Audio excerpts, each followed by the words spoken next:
Now, again, we could go on for so long of what you've done over the years. The Jeff Beck trio with you and Tim seemed like a wonderful, wonderful experience. I love the fact that you joined with Rod in the 70s, because that Footloose and Fancy Free was an album that just was part of my world. In a nutshell, what was that experience like playing with Rod? That had to be one of your favorites. It was amazing. I mean, I knew Rod from playing with Cactus and the Faces. Yeah. I knew Rod from playing with Jeff Beck. So when a friend of mine, Santa Gennaro, auditioned for Rod, didn't get it, he said, "You should call him." I said, "Who is the guy?" And he gives me the guy's name. It's Pete Buckland, who was the tour manager of the Faces, who we knew. We used to destroy hotel rooms together, and we were already friends. So I called him and said, "Rod's looking for a drummer. You don't call me?" He said, "You're always busy." I said, "Well, I'm not busy now. I just came out of this band with Mike Bloomfield, which was awful.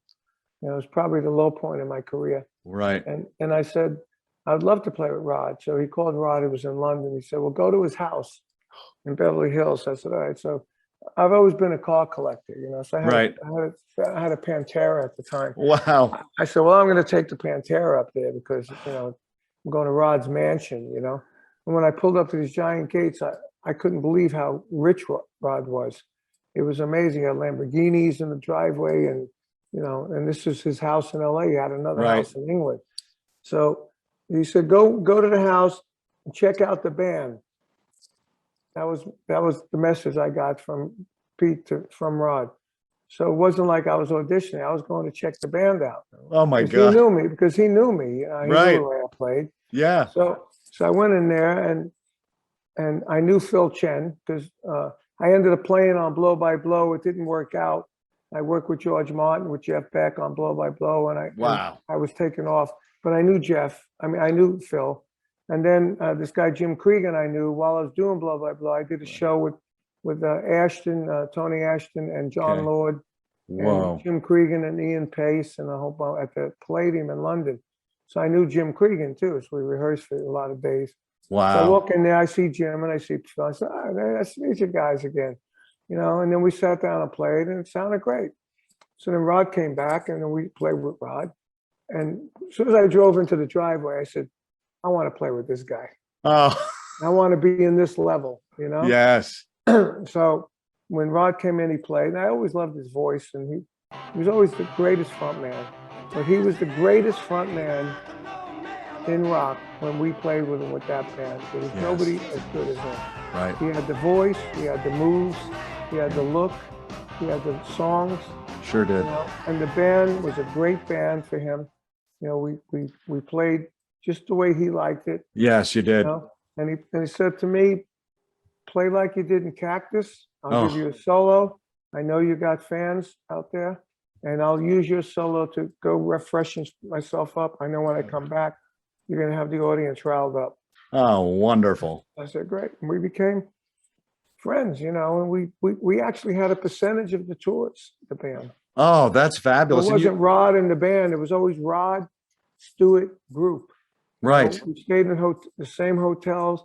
We had the same private plane, except if if we're in Denver, he wanted to rent a Learjet to go home. He said, "Who wants to come back to LA?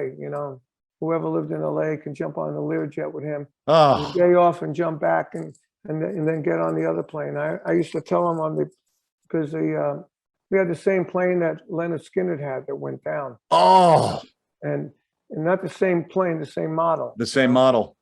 Same company and shit. So I said to Rod, "Remember, Rod, always sit in the back. The tail always survives." Right. Anytime we got on that plane, he was always in the back. Oh God. He wrote the introduction to my book, my right. book. Yes. And he said, "I fired Carmine, fuck knows why." Oh, that is wild. And then we were friends, and then I got him and Jeff Beck back together back in the day when we were touring. Sure. Because they were enemies and we were in the same hotel, I got them back together. And then when Jeff was staying with me in LA for 2 weeks, he said, "Let's do some music somewhere." We went to my buddy Dwayne's house again, to the studio, and we came up with People Get Ready. Oh, fabulous. Right? And then, so that's me programmed the drum machine. My voice is on the Mellotron. And we did it, and we said, "That sounds like People Get Ready." So Jeff said, "Maybe we should call Rod." Because they were friends again. So I said, "Yeah." So we called Rod, we met him.